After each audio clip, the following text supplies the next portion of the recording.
You ain't drink that beer, Bubba Dog? Oh, man.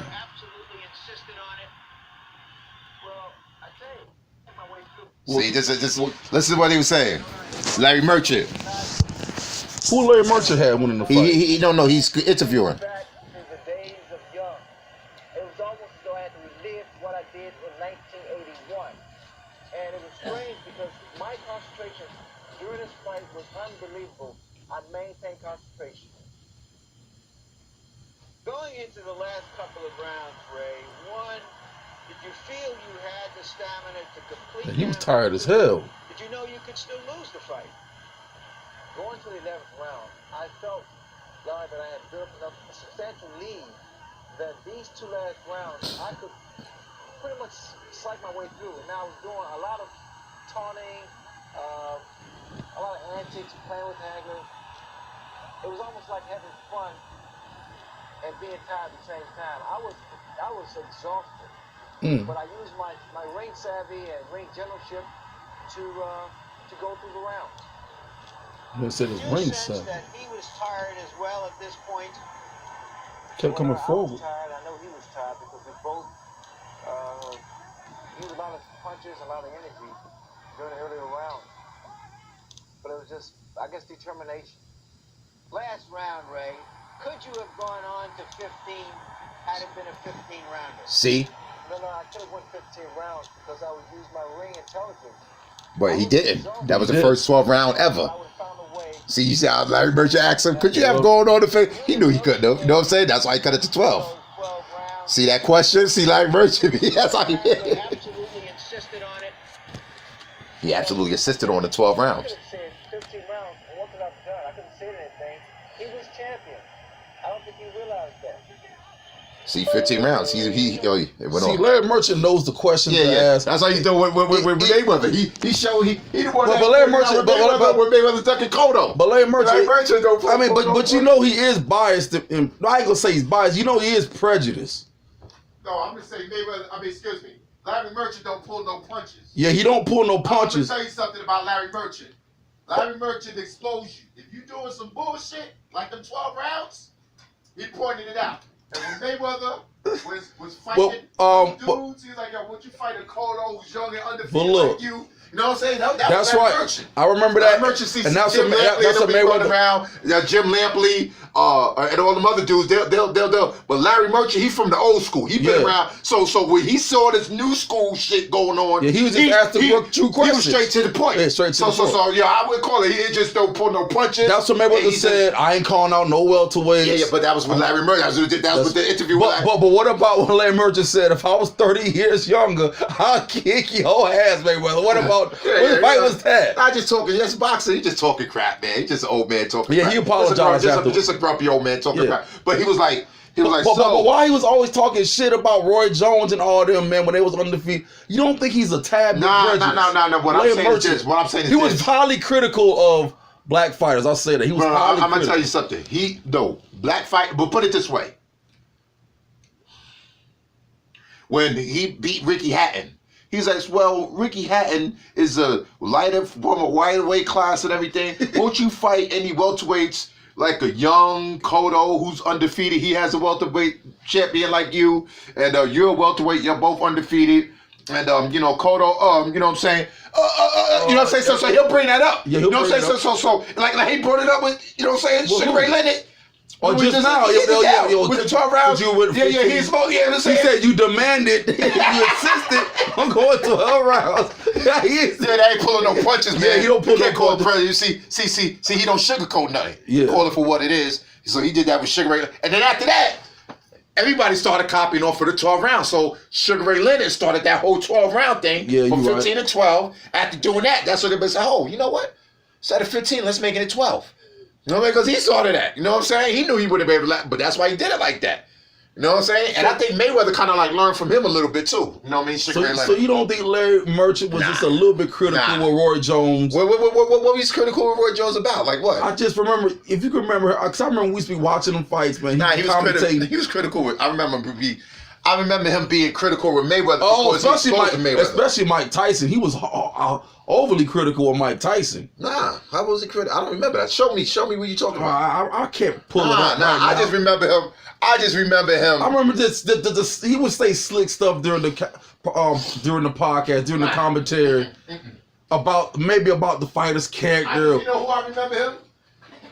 Put it this way: if you was out there and you wasn't fighting the best, like how he saw coming up in the old school, like Ali and all of that. Yeah, that's right. He definitely poured it to your attention. Okay, and that's what he did with Mayweather a lot. Okay, yeah, he did. He did that. He did that with Mayweather. He did that with everybody. He did that with everybody. So, he come from the old school. Yeah. You gotta understand, this is a dude from the old school, from the era of like literally seeing fights so nobody was a duck or nothing. So when he saw this transition, he came from there like the 60s, like Gavin Lance, nobody was a duck, that was unheard of. So when he's seeing it coming like in the 80s and all of that, and the Sugar Ray Leonard and then with Mayweather and all of that, he pointed it out because coming up in those days, it was unheard of. It was unheard of to do it. So when he's seeing it, he's seeing what cats are doing. You know what I'm saying? And like for instance, he saw Right, well, we pointed out. When he saw that, he pointed it out. Nobody else did that. He so did. Yeah, everybody else danced out like Jim Lampley. What's that other dude name? Well, Max Kellerman? The NBC dude. Who be... Brian Kenny? Not Brian Kenny. Not Jim Lampley. The dude who everybody wasn't talking to because he talked about Pete Rose and all of that. That commentator. What, Jim Gray? Yeah, Jim Gray. Yeah. Okay. See, Jim Gray and him, he tried, but Jim Gray will dance around the questions if he felt pressure's going to be on him. Yeah. Larry Merchant didn't care. Yeah. He didn't care what kind of critical, how you felt. He was going to bring up, if you were doing some ducking shit, he was going to bring it up. And that's what he did with Mayweather. I remember that. He bring up all the issues. He'll bring up the weight. He'll bring up the timing, the date. Why the reasons why you fought him, then here, why, where. He bring up all the... He'll put it this way. He was trying, but obviously his tactics didn't work because even though he was bringing it up, I just didn't like the boxing was just changing. Yeah, boxing was changing. And with him being old school the way he is, he was just calling cats out on their shit, like, they was ducking and all that. He was calling cat. I don't remember him getting critical on rejoining. You got to show me the intro. I don't remember that. I remember him doing I just remember him where he fought Ricky Hack, who was a light dude, Marquez and all of that. Ducking Pacquiao, which he did. Marquez. You know what I'm saying? Oh, that's right. Yeah. That's when he came in overweight. Yeah. Right? You know what I'm saying? Cheating, and the man jumped up like 2 or 3 weight classes. Yeah, but hold on, but he paid him when he came in over. Remember, because but listen. That's the first time that ever happened. When you come in overweight, fights get canceled. That's what happened with Diego Corrales. That's what happened with Diego Corrales. You lose your belt on the scale. Diego Corrales and Lois Hussein Castiel. Remember, the third fight never happened because somebody came in overweight. Those fights was getting canceled when you came in overweight. Well, I know the last fight I saw with Broner. When he came in overweight, he had to pay such and such. But it wasn't. Mayweather's the first person that was able to come in overweight and pay somebody. Anytime you came in overweight prior to that Mayweather tactic, was canceled. It was canceled. Okay. You right. You know what I'm saying? But he the first person that said, "Nah, hey, I'll give you some bread." Because you know what happens. Because you know what happens. Just like when I was fighting and grappling, if you came in overweight, you forfeit. It's a loss. Exactly. Because that's how it was in boxing before Mayweather did that with Marquez. You're not it's almost like you violating your contract agreement. Right. Okay. But that's what. But before that Marquez incident, any other fight prior to that, look it up. Anybody came in overweight, and motherfuckers couldn't make that fight got canceled, and that was it. That wasn't counted as a loss, but that fight got canceled. Okay. They had to reschedule it or something. Mayweather's the only person and the first person to ever say, hey, I'm gonna pay you money and the fight still go on. And then after that, that's when Brown and everybody else started copying. So Mayweather changed the game, man. Because if you came in overweight with that Marquez shit, and be prior to what Mayweather did, any boxer, look it up. That shit was canceled. Period. Word. They're like, yo, man, he couldn't make the weight. He was trying, and the motherfucker, right? Fights off. Yeah, I remember that. And I'm going to tell you that way. Diego Corrales and Jose Luis Castillo, the third fight. Remember they had 2 epic fights? They had 2 epic fights. Yeah. The reason why that third fight didn't come because who came in overweight? Who came in overweight? No. I thought Diego Corrales passed away. No. That's why he didn't make the third fight. Because remember, he passed away young. Yeah, he passed away. But the reason why Jose Luis Castillo couldn't make weight. Oh. Yep, I remember that. Jose Luis Castillo could not make weight. So the third fight got canceled, and then he passed away after that. Okay. I remember that. Okay. Yeah, but it was other fights too. I forgot, but it was just crazy. I just remember. But check it out. Cause I know what's the little Ali though? Well, Ali though? Ali. Well, you can't come overweight at heavyweight. Heavyweight, you can't. Yeah, you can't. Ain't none of that catchweight shit. So Mayweather can't be. Muhammad Ali was no catch. You know what I'm saying? Mayweather did the catchweight, draining cats like he drained Canelo. Not to say if he wouldn't have. Pacquiao did it too. You know what I'm saying? But he learned that from Mayweather.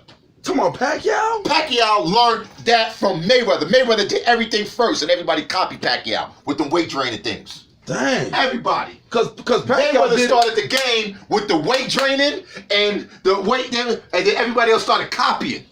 Like Hopkins is learning from Mayweather to tell Canelo not to fight the Charlo brothers. Everybody's copying off him. Mayweather done changed his game to the point where that's why people don't like boxing no more, man. You right. A lot of people leave boxing. Changed the game. Mayweather's the first person that started doing the catchweight queen thing, and then Pacquiao copied. Yeah. Mayweather's the one that first started that. Catchweight. Hold on now. Want to put some money on it? Sure. Look it up. Mayweather started that, bro. Mayweather ain't nobody was doing no catchweight thing. You know what I'm saying? Before that Mayweather thing. Before that, fights is getting automatically canceled, man. I remember that. You show it was nobody before Mayweather that was fighting at catch signing contracts to fight at catchweight. You show. I'm trying to think. No, I ain't gonna say catchweight. I'm gonna say this. Because I knew there had to be some fights before catchweights. Yeah. And maybe the title wasn't on the line. If a motherfucker came in overweight. Yeah. According to the contract. Yeah. That fight was canceled prior to that Mayweather Marquez thing. No fights was being done. A dude wasn't able to come in beyond his weight and still beat that fight before that Marquez thing. You right. When he cheated. Was a belt on the line for that fight? It don't even matter. Because you're coming overweight, you lose your whether it was the belt, you lose your title on the scale. I don't remember, but I remember fights was canceled. I remember that. But Mayweather somehow pulled it off and still made the fight still go on, even though the dude, mind you, he paid for every pound he was up. I remember that. I'm gonna tell you something. Remember he paid like $20,000 for every pound. I'm gonna tell you something. Marquez was literally a featherweight when he jumped up and fought, and he only fought like 1 or 2 fights at lightweight before he jumped up to welterweight. But he just came from super featherweight and fought like 1 or 2 fights at lightweight to jump up to welterweight. I remember that. So Marquez is literally a featherweight jumping up to welterweight. Because he had like 1 fight at lightweight. Doing he fought, and then he still came in overweight. This was after Marquez done fought Pacquiao too, right? Right. 2 times, I think. Right. Yes, that's true. Yes. I wonder why Mayweather wanted him to come all the way up there because Mayweather's always looking for the advantage, though. See, like I said, not undefeated, but never undisputed. Well, any intelligent person in a fight is looking for an advantage. I mean, I don't know about that, man. Mayweather's the one that started that, obviously. Before that, it was like with the Ali era. You know what I'm saying? That's like. Ain't no advantage. If Muhammad Ali was thinking like Mayweather, he would have fought Foreman.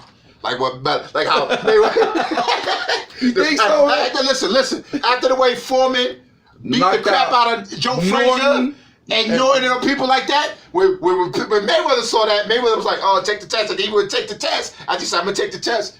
Now I'm going to retirement. No, I don't do no business with Bob Arum. You know what I'm saying? Word. You know what I'm saying? So they was like, yo, they was crying, talking about going. He's like, yo, man, you acting like I'm going. So that was Ali said, I'm the one gonna get in the ring. Yeah, that was just on her because Mayweather ducked that when Pacquiao was on top of his game. Those years, Mayweather said no to that. He tried to take the test, and Pacquiao said, okay, I'll take the test. And then he was like, nah, I'm retiring. You know what I'm saying? Then, you gotta fight on the win Mayweather promotion. Yeah, all that. Yeah. And then boom. Then when he got put to sleep, then he did the fight. You got to thank Marquez for that. Marquez is responsible for making that Pacquiao. So you saying if Ali was thinking like him, he would have never fought Sonny Liston, Joe Frazier, George Foreman. But put it this way: if Muhammad Ali's running around with a Mayweather type of heart pumping Kool-Aid, he wouldn't have fought George Foreman.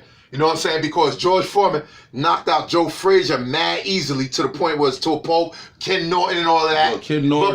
But Ali went against all odds. That's what made him the greatest because, the Joe Frazier, but that George Foreman thing, that was against all odds, man. That was against all odds. That was crazy. That was against all odds. You know what I'm saying? What he did, that was just bonkers. I mean, to the point where George Foreman to this day. To this day, because remember he retired. He retired. Remember after that loss. Yeah, and then wait until Muhammad Ali was gone for sure, then came back to boxing. He ain't even want no rematch. Because, you know, back then, when you know what I'm saying? Nobody wasn't ducking no rematches. Rematch wasn't that, man? That was, you know what I'm saying? So, Muhammad Ali, but Foreman retired, like, to the point where he made sure. For about 10 years, ain't it? But he had to make sure Ali was going for sure. He was something like that. Yeah. Yeah, but after Ali was gone, Diddy came back. Because he ain't want to, Ali had been washed up but he ain't want to cross no paths with Ali no more. Man, the reason why there was no rematch because of Ali, man. No, the reason why there was no rematch because the Foreman didn't want no part of Ali after that fight. The man was hurt. The man said he couldn't believe it. He was hurt. It just tore him down. Yeah. Remember he was emotional. Remember he went directly into preaching in church and remember. Yeah, that was crazy. Yeah. But that's what made a gospel album. He did all that. That's what made Muhammad Ali the greatest, though. Oh yeah. You know what I'm saying? Because the rumble in the jungle. Because Mayweather, when Pacquiao was on top of his game, he said no to that. You know what I'm saying? Mayweather, that's why he was never undisputed. He was always undefeated. And then all these years when he was ducking him, when he finally got put to sleep by Marquez, then he fought him. Like how he did Cotto. When Cotto got knocked out. Cotto got knocked out twice. I know, but he fought Cotto after Cotto got knocked out twice. Remember that? You know what I'm saying? Yeah, he didn't fight Cotto when Larry Merchant was asking him, hey, won't you fight Cotto, being that you're both undefeated, you're both welterweight champs. Yeah. Why you picking on these small guys? Won't you fight? I'm not calling out no welterweight. Yeah, Larry Merchant wasn't pulling no punches, man. He said he gonna retire from the sport of boxing. Right. The sport of boxing ain't gonna retire. So what was the thing with Sugar Shane? And Sugar Shane didn't get knocked out. When Sugar Shane Foreman Mayweather fought and Sugar Shane rocked him in the second round. But Mayweather outboxed him. But Sugar Shane was over the hill though. Sugar Shane was definitely. How old was he? He was about in his late 30s, man. Was it? Late 30s, yeah. That's the only reason why he took that fight. Because that fight was like what, 2003, 2004? Yeah, but Sugar Shane was like 37 in that fight. 38. Wow. But Mayweather said when he tried to make the fight with Sugar Shane prior to that, Sugar Shane was the one not wanting to fight him. Put it this way. Anytime when Mayweather says somebody tried to make the fight and Sugar Shane says something, let me ask you this. Okay. What is it about Mayweather that somebody would be scared of? Nothing. Thank you. Oh, what you talking about, Papa John? Nothing. No, so I can see you in there with Tyson. You scared to get knocked out. You know what I'm saying? But what is it about Mayweather that you scared? You know what I mean? That you would say. His defensive prowess. His masterful. Come on, man. You're not like you're gonna get hurt in the end of that fight. You know what I mean? You know what I'm saying? Ain't nothing to be scared of. So why would somebody duck Mayweather? Man, nobody ain't gonna duck no Mayweather, man. Mayweather's not a fight that's a person would duck. Think about it. I don't know, man. The pretty boy Floyd Mayweather was throwing but even though remember he was pretty boy Floyd. He was knocking out Gotti and but Gotti was a dude that used his face as defense like out of a Rocky movie. Yo, they come back like a Rocky movie. Word. Yeah, you right. You know what I'm saying? He was using his face as defense. Yeah, you right. Blood and guts. You know what I'm saying? Come on, man. He wasn't because Floyd Mayweather, he was making people look silly in the ring with his defensive skills, with his ring IQ. Put it this way. You wouldn't be Sugar Shane Mosley. You know Sugar Shane Mosley. You rather jump in the ring with No. Well, Sugar Shane Mosley was on the top of his game at welterweight. That's right. Not welterweight. Yeah, what was it? I think was it lightweight or welterweight? It was like lightweight or something. Yeah, I want to say it was super lightweight. Yeah, or something like that. But check it out. Sugar Shane had 35 wins and 32 KOs, undefeated. I remember that. Only 3 dudes went the distance for him. So who's going to duck that fight? Knowing Mayweather's MO. Back then, he ain't want no fight. Mayweather was undefeated too. I know, but he didn't have that big. And the defensive master. He didn't have that big knockout. At one time, during that time when he claimed he did, Shane Mosley. Mayweather didn't have that mentality, knockout, Mayweather was giving people hands, man. I don't know what y'all talking about. When he was giving people hands, but he wasn't nobody that somebody be scared to jump in the ring with him. It wasn't like I'm scared of him, I'm gonna duck him and none of that. And Shane Mosley was definitely not gonna be the dude to say, okay, I want to. Then why didn't they get the fight made then when they was? But because look, man, Mayweather had you thinking he was gonna fight Pacquiao 8 years ago. Oh yeah, you right. You know what I'm saying? Oh yeah, you right. But he came up with every excuse in the world not to fight when that dude was knocking cats out. But when that dude was slowing down, even though he was slowing down, he still wasn't fighting him. But what solidified that fight was when Marquez put him to sleep. So you got to give Marquez the credit for that Pacquiao fight to happen. If Marquez would have put him to sleep, we'd still be talking about yo, because it was up to Mayweather all that time. Now we see that he did business with Bob Arum. Yeah. Now we see he finally fought him. Yeah. So all that time, that 8 years, even to take the test was an issue no more. It was all Mayweather. Word. My man was ducking that man for 8 years. And it took Marquez to put that man to sleep to finally fight that cat. Ducking him for 8 years. Yeah. Good. That man had to be put to sleep for Mayweather to finally fight that cat. My man had to be put to sleep snoring when they had to wake him up with the salt. With the smelling salt. Yeah, from Mayweather to finally fight that cat. Yeah, that was Word. Man, I remember I hollered so loud at Man, Prince check it House. out, man. I saw that fight at Prince House. Check it out. If that wouldn't have happened, Mayweather wouldn't be in the ring with that man. So we got to give credit. Even with the big money draw. Nah, listen, it was big money draw all the time till he was ducking. But he just wouldn't do it.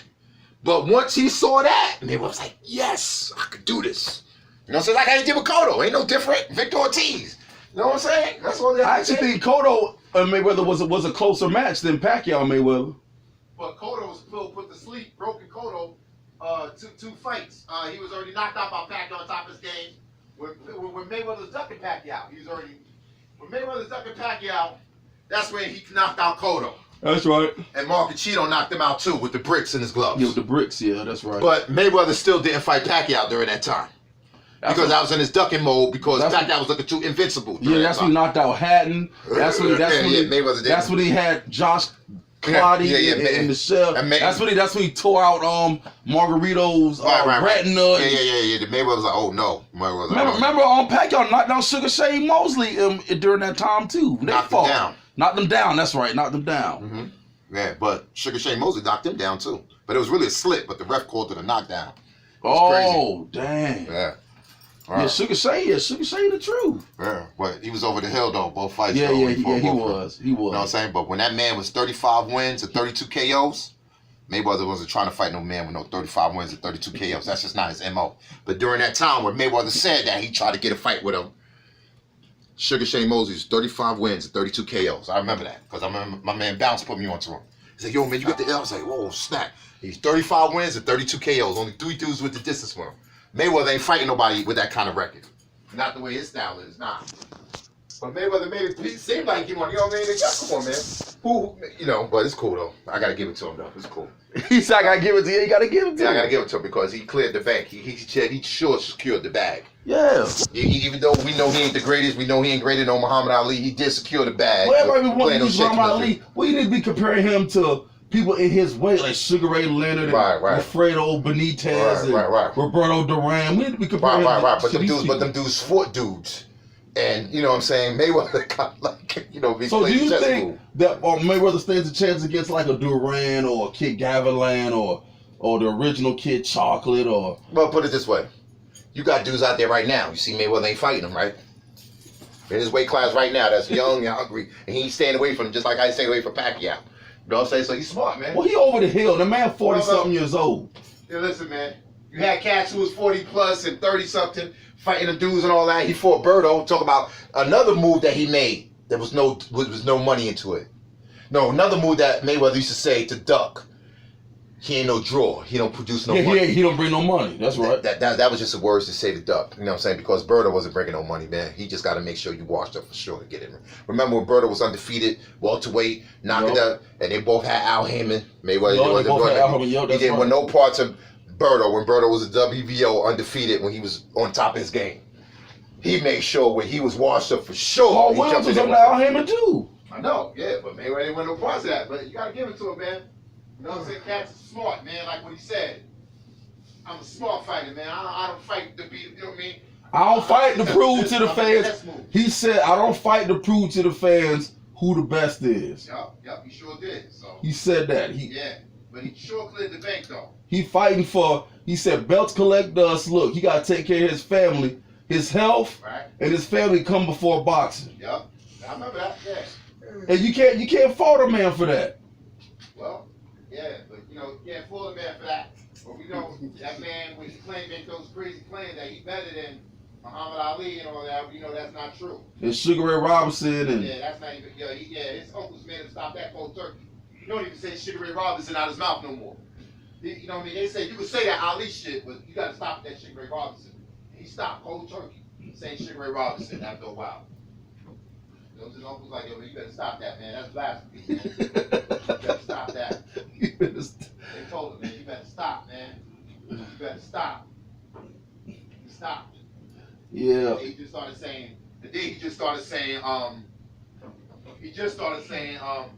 Muhammad Ali and no longer Sugar Ray Robinson. How come he don't bring up Sugar Ray Leonard, Thomas Hearns? That's what I'm wondering. People that's in his weight class. Because he's saying that he graded in the dudes that he ever put on a pair of boxing gloves. Anytime you talk about Muhammad Ali and Sugar Ray Robinson, that's creme de la creme. Yeah, you're right. That's crazy. That's you know what I mean? That's higher than Sugar, you know what I mean? Tommy Hearns and Sugar Ray Leonard and all of that. So, but everybody's entitled to their own opinion. Or everybody's entitled to their own opinion. Yeah, everybody's entitled to their own opinion. You're right. Hey, Papa John, I don't want to bother you, but you think you can get that? But what I'm trying to think what's going on. Terrence Crawford, okay. Oh, there's another undisputed champion right now. Get out of here. Yeah. Terrence Crawford did it. Yeah, Terrence Crawford did it, but he relinquished the titles to go up to welterweight. Now he got. I know. Now he got the WBO title. But you know what though? What's the Russian dude that's undisputed champion at Lomachenko? cruiserweight? You talking about Lomachenko? No, Lomachenko got 2 of the belts. Mikey Garcia got the other 2. They trying to make that fight for undisputed, but Alexander Usyk. Okay, I never heard of him. You ain't watched the tournament, that Super 6, Super 8 tournament series? Yeah, I remember that back in the days. No, I'm talking about they just had one. Oh, no, I know. What they had one, a super middleweight. Man, I ain't know about that. What was the Chris Eubank Jr. Okay. For the super middleweight, and then they had one for cruiserweights. I know that. The dude Alexander Usyk is the undisputed cruiserweight champ. Matter of fact, he's about to fight Tony Bellew this year. All right. He moved up the heavyweight. That's what's up. Hey, you really been out the loop, Barocko. Yeah, man. I've been working these crazy jobs, man. Yeah, man. I told you work to try to. I mean, don't get me wrong. If it was, man, I don't know, man. I gotta step it up with this real estate thing, man, and make some money, man. I gotta stop playing. I gotta step it up with this real estate.